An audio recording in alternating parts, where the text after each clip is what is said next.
Nah, firman Tuhan untuk kita, mari buka Alkitab kita atau HP yang ada firman Tuhan. HP yang tidak ada firman Tuhannya tolong ditutup. Jadi tidak layak masuk ruangan ini, HP yang tidak ada firman Tuhannya gitu ya. Keren ya. Jadi HP anak-anak Tuhan itu selalu ada aplikasi Alkitab karena akan dipakai. Di sini ada untuk apa? Pekerjaan besar itu apa? Ya, di sini ada. Wah, luar biasa ya. Baik, 1 Yohanes pasal 2 ayat 18. Saya membaca ayat 18, kaum muda ayat 19. Saya bilang kaum muda walaupun ada ibu pendeta masih kaum muda. Amin. Anak muda. Haleluya. Ya. Ini yang besar. Mau baca? Diserahkan yang besar. Berat ya Alkitab ya. Baik. 1 Yohanes pasal 2. 1 Yohanes pasal 2. Bukan Yohanes, tapi 1 Yohanes pasal 2.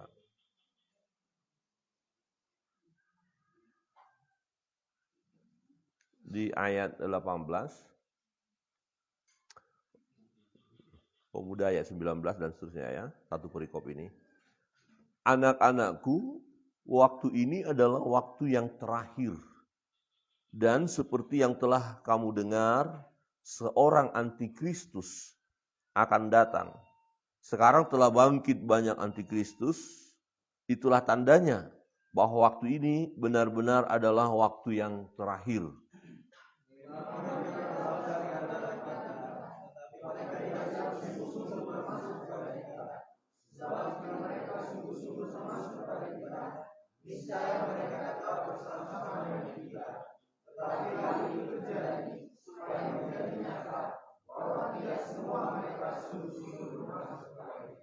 Tetapi kamu telah beroleh pengurapan dari Yang Kudus, dan dengan demikian kamu semua mengetahuinya.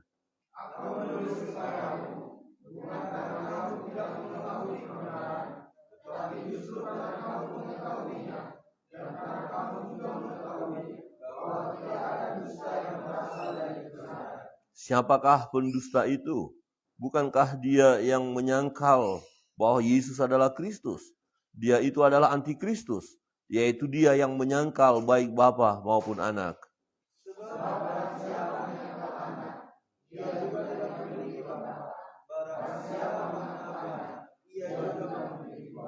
Dan kamu, apa yang telah kamu dengar dari mulanya, itu harus tetap tinggal di dalam kamu. Jika apa yang telah kamu dengar dari mulanya itu tetap tinggal di dalam kamu, maka kamu akan tetap tinggal di dalam anak dan di dalam bapa.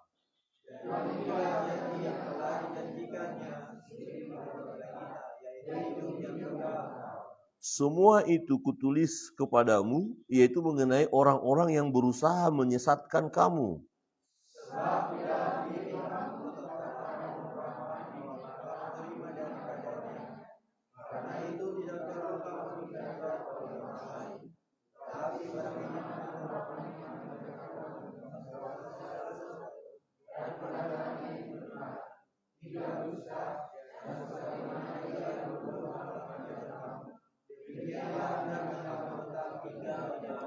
Ayat 28, maka sekarang anak-anakku, tinggallah di dalam Kristus, supaya apabila ia menyatakan dirinya, kita beroleh keberanian percaya dan tidak usah malu terhadap dia pada hari kedatangannya bersama-sama. Jikalau kamu tahu bahwa ia adalah benar, kamu harus tahu juga bahwa setiap orang yang berbuat kebenaran lahir daripadanya. Amin. Demikian jauh firman Tuhan. Tidak percuma kita belajar kebenaran firman Tuhan, tidak percuma kita belajar untuk dapat menyampaikan kebenaran kepada banyak orang. Ya, karena ternyata akhir zaman itu sangat mengerikan. Yang diserang adalah iman. Ya, kalau orang sudah tidak beriman, garis akhir hidupnya hancur. persoalan pergumulan yang kita hadapi, jika kita tidak memiliki iman, maka cara penyelesaian pergumulan itu adalah kacau, mengerikan, kematian. Ya, bukan hanya membunuh diri kita saja, tapi bisa juga membunuh orang lain, menghancurkan orang lain. Nah, itu adalah siasat daripada kuasa kegelapan, antikristus. Dia datang untuk menghancurkan, tetapi antikristus belum. Namun roh antikristus sudah bekerja kepada pribadi-pribadi yang sebenarnya mereka tidak percaya kepada Tuhan, tetapi bisa masuk dalam komunitas orang percaya. Nah, kelihatan dia orang percaya, ada di gereja, KTP-nya bisa jadi Kristen, ya, bisa juga dia aktif di pemuda, ya, bisa. Tetapi sebenarnya dia bukan orang percaya, ya. Dia belum menyerahkan diri kepada Tuhan. Nah, orang ini akan dipakai untuk menghancurkan pekerjaan Tuhan. Perhatikan ayat 18. Anak-anakku, waktu ini adalah waktu yang terakhir. Nah, jadi bagaimana kita menggunakan waktu yang ada? Lihat kemarin video yang diputar, di atas kepala kita nih ada angka-angka. Ya, angka berapa kita nggak tahu. Itu tahun ya, berapa usianya? Ada yang tinggal 2 bulan lagi, ada yang tinggal 4 bulan lagi tercatat. Nah, kalau kita bisa melihat, ya di kepala orang itu terlihat ada tulisan. Ini hanya orang-orang khusus bisa misalnya melihat, di atas kepalanya ini ada berapa orang kepala ini, berapa kepala. Terus saya lihat, ini bisa ketar-ketir juga saya. Aduh, itu berapa hari lagi tuh ya? Wah. Nah, tetapi persoalan saya hanya asik dengan lihat kepala orang. Bagaimana dengan kepala saya sendiri? Ketika dia asik melihat kepala orang dan kemudian dia bercermin, ya saya tahu juga ya di atas kepala saya angka berapa. Ternyata hitungan menit ya tadi malam ya. Waduh, ketakutan juga dia. Dia rupanya akan selesai. Kita akan selesai. Saudara akan selesai. Pemuda-pemudi jangan anggap karena pemuda masih anak muda, masih terlalu panjang, belum tentu loh. Ya, kita akan selesai. Hari-hari terakhir. Coba lihat kiri kanan, kamu akan selesai. Yunus akan selesai. Ya. Aldo akan selesai. Senyum sedikit. Mumpung belum selesai. Saya akan selesai. Tapi kapan? Nggak tahu. Tetapi yang ada seorang berkata begini, ketika kita menjalankan kehidupan kita supaya kita lakukan isi dengan baik dan benar, anggaplah sudah segera selesai. Mungkin hanya beberapa hari lagi kita atau beberapa bulan. Masa berleha-leha? Ya, masa masih menyimpan dosa? Ya, masa bermain-main? Masa masih menyimpan dendam? Masa masih mabuk-mabukan? Masa masih pesta pora? Masa pikiran kotor? Padahal waktu sudah semakin dekat. Firman Tuhan katakan yang kotor-kotor ini nggak bisa masuk. Jadi kalau orang menyadari waktunya akan selesai, pasti dia berjuang menyelesaikannya. Bereskan hidup. Nah, kita ada retreat pemuda, bukan hanya sekedar jalan-jalan, tapi kita mau membereskan diri kita dan dipakai oleh Tuhan. Nah, menjadi penjala manusia. Karena banyak akhir-akhir ini kita lihat orang-orang ya kaum muda secara khusus meninggalkan jalan Tuhan, tidak percaya kepada Tuhan. Ya. Ragu-ragu tentang Tuhan ya, agnostis ya. Enggak datang lagi kepada Tuhan, merasa tidak perlu lagi Tuhan. Nah, kalau misalnya kalian memberitahukan, kami ada retreat, kami ibadah. Mungkin ada anak muda berkata, zaman begini, masih retreat, masih nyanyi-nyanyi. Kuno deh. Tapi ya terserah, mereka bilang kuno. Tapi bagi kita ini adalah waktu yang terakhir. Waktunya sudah semakin dekat. Dan seperti yang telah kamu dengar, seorang antikristus akan datang. Tujuan antikristus datang adalah supaya orang-orang akhirnya menyembah dia. Kalau kita belajar firman Allah, nanti antikristus akan berdiri di bait Allah. Minta disembah. Kalau orang tidak menyembah dia, langsung diselesaikan, mati. Dan ada lambangnya. Bilangannya, anam, anam, anam. Hati-hati, jangan kita ikut-ikutan anam-anam kalau kita nggak ngerti artinya. Ya, lambang-lambang tertentu. Itu semacam kode. Misalnya gini, ada salib terbalik misalnya, itu kan kelompok itu. Nah, kemudian kita ikut-ikutan, berarti kita sedang mengagumi dia, ingin menceburkan diri kepada mereka. Jadi hati-hati dengan lambang-lambang. Ya, lebih baik kita menggunakan lambang yang benar, yaitu lambang salib. Amin. Tapi tidak hanya sekedar pakai lambang tapi nggak ada iman. Itu salah juga. Harus ada iman. Ya, iman percaya kita kepada Tuhan. Perhatikan di situ di sarang. Sekarang telah bangkit banyak antikristus. Artinya gini, mereka sedang bergerak. Saudara tahu peristiwa di Brazil. Itu nyata-nyata penyembahan berhala. Bukan hanya di situ. Di berbagai belahan dunia mereka bergerak. Ya, ada satu pola ibadah yang sesat. Setelah selesai ibadah, ini tolong hati-hati kaum muda, mereka adakan pesta seks. Tapi di gereja. Mengaku ini adalah gereja. Tapi itu gereja setan. Ya, enggak ada bagaimana orang melakukan hal-hal yang jelek. Ya, bagaimana? Tadi nanti kita lihat bahwa yang jelek itu bukan daripada Tuhan. Hati-hati. Ya, jangan sampai kita tergoda. Nah, banyak antikristus, artinya mereka bergerak, roh antikristus masuk memakai pribadi-pribadi yang lain. Ya, membawa anak-anak muda, orang tua, anak-anak semua dibawa untuk masuk kepada penyembahan yang bukan kepada Allah. Wah, ngeri ya. Tindakan ini sekarang sedang bergerak mereka. Karena waktunya sudah semakin dekat. Mereka pergunakan waktu itu. Nah, kalau roh jahat, antikristus yang bergerak itu begitu dahsyat, masif, terorganisir. Nah, bagaimana dengan kita? Loh, malah kita kok santai-santai, berkata mengalir aja, tapi nggak buat apa-apa. Ini waktunya bagi kita harus kaum muda. Serangan utama sebenarnya untuk kaum muda, karena kaum muda itu adalah punya power yang dahsyat. Dalam kitab Yoel dikatakan yang mendapatkan visi itu anak muda, pemuda-pemudi. Orang tua mimpi, mungkin udah kelelahan tidur ya, jadi bermimpi.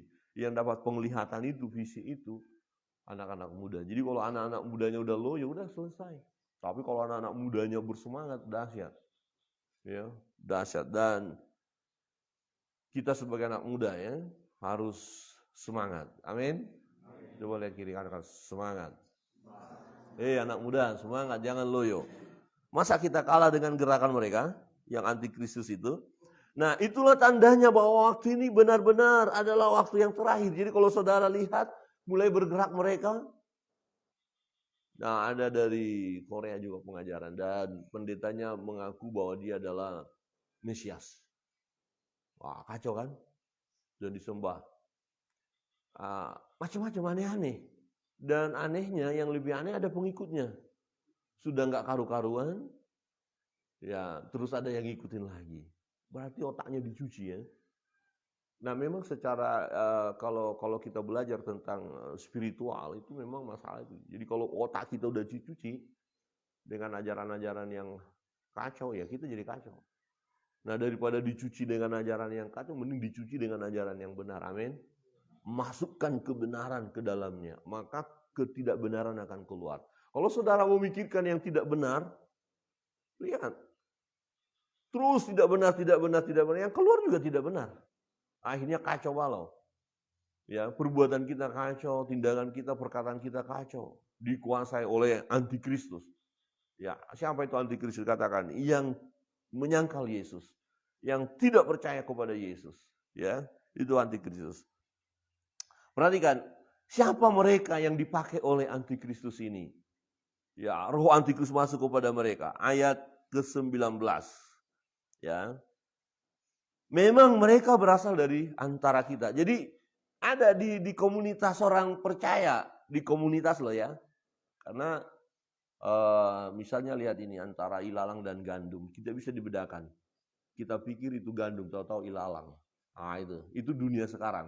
Jadi mereka berasal dari antara kita, tetapi mereka tidak sungguh-sungguh termasuk pada kita. Jadi sebenarnya bukan kelompok kita, tapi dia masuk, menyusup.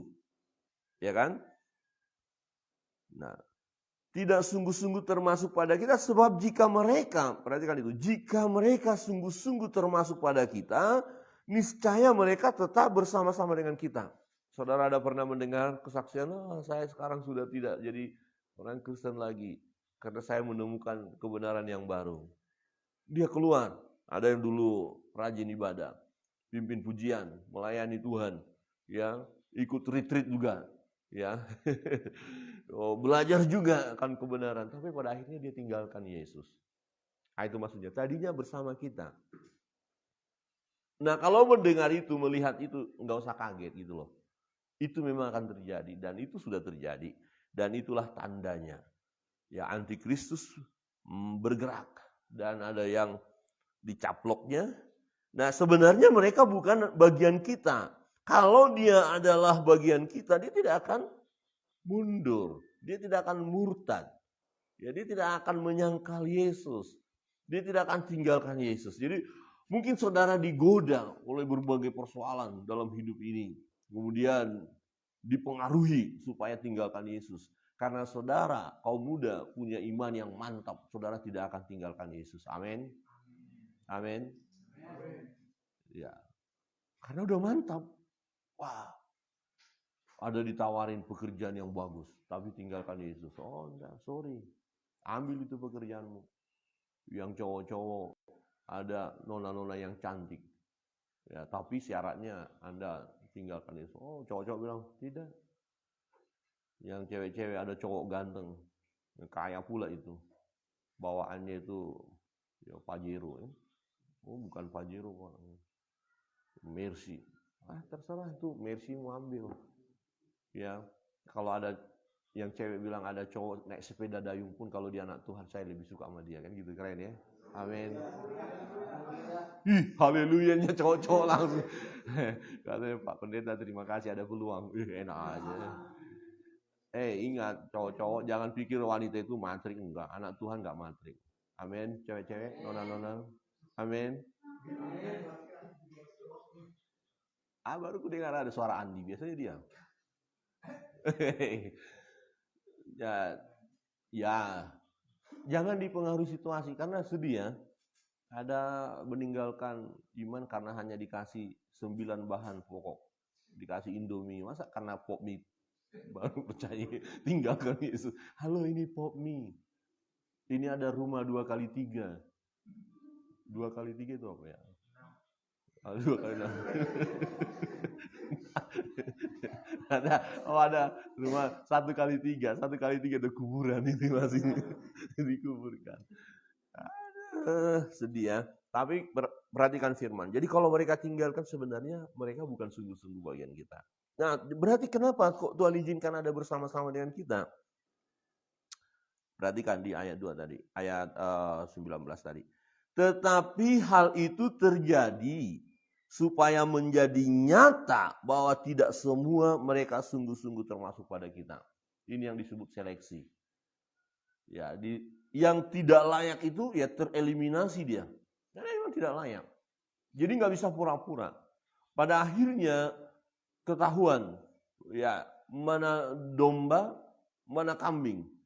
Atau mana yang masuk ya seperti domba ternyata serigala. Nah, serigala berbulu domba itu bisa masuk. Nah, mengapa sih gereja kacau, bisa juga kekacauan dalam persekutuan pemuda, bisa kacau dan segala macam. Ya karena ada oknum-oknum ini yang masuk. Tetapi sekalipun itu masuk, kalau yang sungguh-sungguh dia tidak akan terpengaruh. Yang sungguh-sungguh tidak akan terpengaruh. Dia akan tetap berkomitmen. Nah, mungkin saudara mulai terlibat dalam pelayanan, mulai menggumuli ya, pekerjaan Tuhan, mulai mau terlibat seperti yang kita pelajari tadi malam, mulai mau menjangkau jiwa-jiwa baru. Tetapi ada orang mungkin dari kelompok kita sendiri mulai mengolok-olok, mulai melecehkan, Allah apa itu zaman sekarang bla bla bla. Tapi kalau saudara sudah mantap mau melayani Tuhan, saudara tidak akan mundur. Amin. Saudara akan terus berjuang karena ini waktunya. Ya, apakah kita akan mundur? Tidak. Kalau kita sudah sungguh-sungguh percaya kepada Tuhan. Perhatikan ayat 20, kita baca bersama-sama. Ayat 20. Ya, 1 2 3. Tetapi kamu telah beroleh pengurapan dari Yang Kudus, dan dengan demikian kamu semua mengetahuinya. Kamu tidak. Kamu yang sudah percaya dimeteraikan oleh Roh Kudus. Gak bakalan, kita akan sesat, kita akan enggak. Sejauh kita memberi diri kita dipimpin oleh Roh Allah itu. Akhirnya kita tahu mana yang baik, mana yang benar, mana yang berkenan kepada Allah. Anak muda harus tahu, ketika kalian berpikir, adakah pikiran itu benar? Ketika kalian mau berkata-kata, apakah kata-kata itu benar? Ketika kalian mau berbuat sesuatu, apakah perbuatan itu baik atau tidak? Karena Tuhan kasih hikmat kepada kita. Aku menulis kepada kamu bukan karena kamu tidak mengetahui kebenaran, tetapi justru karena kamu mengetahui kebenaran dan karena kamu juga mengetahui bahwa tidak ada dusta yang berasal dari kebenaran. Jadi kebenaran, kita yang hidup dalam kebenaran itu akan terpancar, kebenaran itu akan terlihat. Wow, akan mempengaruhi yang lain. Terang yang ada pada kita harus bercahaya untuk menerangi yang lain. Anak muda, punyakah impian melalui hidup saya akan ada anak-anak muda yang lain memperoleh terang? Amin. Kita mau berdoa. Oh, mungkin kita nggak bisa ketemu, kan kita sudah belajar. Di sini ada banyak kesempatan. Untuk apa? Ya, memang ada banyak tantangan, tapi ada kesempatan. Tidak apa-apa. Buat tantangan itu sebagai apa kemarin dikatakan? Peluang ya. Enggak ada kita berhasil tanpa tantangan, enggak ada. Dari mana itu? Justru dengan tantangan itu kita semakin mengerti kekuatan kita. Semakin ada tantangan, semakin kita seperti dipaksa gitu untuk menghadapi. Ya, nah, seperti doa pagi ini kan hujan, itu tantangan sebenarnya. Kalau kita tidak bergerak, kita nggak jadi di sini. Ya, tapi karena semuanya masih ada di kamar tidak ya? Sudah semua di sini ya. Berarti semua menang tantangan ya. Amin. Wah, luar biasa. Wah, ini sesuatu yang dahsyat. Nah, siapakah pendusta itu? Bukankah dia yang menyangkal bahwa Yesus adalah Kristus? Ya, itu menyangkal Yesus. Dia tidak percaya kepada Yesus. Dia itu adalah antikristus. Yaitu dia yang menyangkal baik Bapa maupun Anak. Sebenarnya begini, kaum muda yang dikasih Tuhan, ini era luar biasa, era terbuka. Pengajaran-pengajaran merajalela, YouTube luar biasa. Kita nggak bisa menutup diri lagi.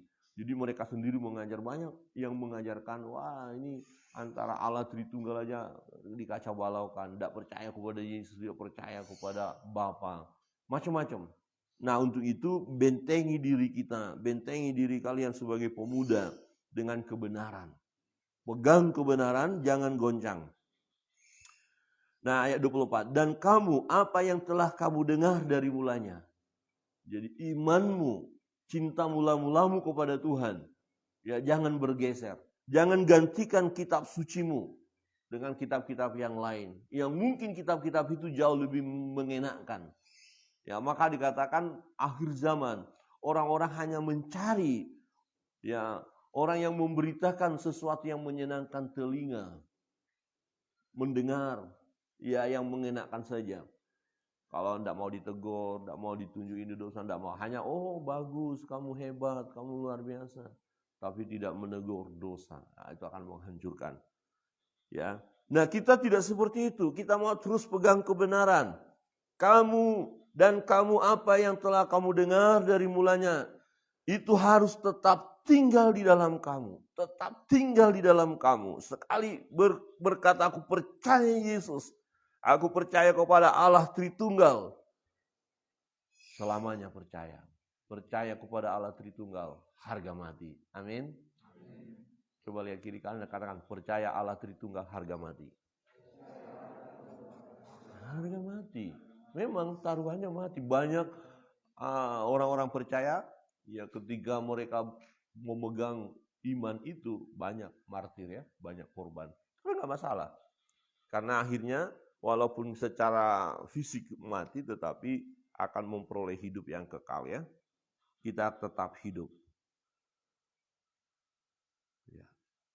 Jika apa yang telah kamu dengar dari mulanya itu tetap tinggal di dalam kamu, maka kamu akan tetap tinggal di dalam Anak dan di dalam Bapa. Dan inilah janji yang telah dijanjikannya sendiri kepada kita, yaitu hidup yang kekal. Luar biasa. Jadi mari kaum muda alami pembaharuan terus di dalam Tuhan. Mati pasti masuk surga, itu sudah ya dan amin. Amin. Udah ada keraguan karena kita percaya Yesus. Tapi sebelum selesai, sebelum kita mati, apa yang kita lakukan? Sementara antikristus bergerak. Nah terus anak-anak Tuhan bagaimana? Pergilah, ya kan? Jadikanlah semua bangsa muridku. Pergilah, lakukan sesuatu. Jadilah saksi Kristus. Jadilah pemuda Kristen yang memiliki iman yang tangguh dan terlibat dalam pelayanan. Jadilah pemenang jiwa. Jadilah menjadi penjala manusia. Persembahkan yang terbaik bagi Tuhan. Kaum muda yang dikasihi Tuhan, perhatikan di ayat 28. Kita lihat. Kita baca bersama-sama. Ayat 28. 1, 2, 3. Maka sekarang anak-anakku, tinggallah di dalam Kristus, supaya Ia menyatakan dirinya, kita beroleh keberanian percaya pada hari kedatangan. Jadi Yesus akan datang kedua kali. Itu ya dan amin. Nah untuk apa dia datang? Menjemput saleh-salehnya, menjemput orang percaya. Tapi yang tidak percaya, ya sedang menanti pengadilan terakhir. Mereka akan dimasukkan ke neraka yang tidak percaya. Tapi yang percaya. Jadi nanti Yesus datang, orang yang sudah mati di dalam Kristus akan dibangkitkan. Kalau masih ada yang hidup, siapa tahu misalnya 2 jam lagi Kristus datang, kita kan masih hidup kan? Coba lihat kiri kanan, masih hidup. Lydia masih hidup kok. Pun 2 jam lagi Yesus datang. Kalaupun misalnya, kita kan masih hidup. Kita langsung diubah. Tapi yang mati dulu. Yang mati itu terangkat. Ya dengan tubuh kemuliaan dan kita langsung mengenakan tubuh kemuliaan. Nah terus bagaimana HP kita yang bagus, uang kita itu ikut enggak? Enggak, tinggal. Nah siapa pengen punya HP banyak, ya biar tinggal aja dia. Apa semua punya nih, kita 30 di sini, HP, dompet saudara, apa semua tinggal. Ya yang diangkat kita enggak bawa itu langsung tubuh kemuliaan. Ya tahu, tapi siapa tahu punya keinginan lagi supaya punya banyak HP apa tinggal aja gitu ya. Jangan lepaskan harta dunia, lepaskan itu enggak masuk kerajaan surga. Jadi ada harga yang harus kita bayar juga ya, dan kita harus rela. Jangan terikat dengan hartamu, ya, dengan benda-benda yang kamu cintai itu, karena itu tidak akan membawa kita untuk ke surga. Tapi iman kita, tetapi benda-benda itu bisa kita gunakan seperti ini. Jangan terikat dengan ini, tapi ini bisa kita gunakan untuk kemuliaan nama Tuhan. Tuhan memberkati kita. Kaum muda, lakukan sesuatu selagi ada kesempatan, sebab ini hari-hari terakhir di mana kita tidak bisa berbuat apa-apa lagi, tetapi selagi kita bisa buat sesuatu, kita bergerak. Kita akan menyembah Tuhan, memuji Tuhan, meresponi firman ini.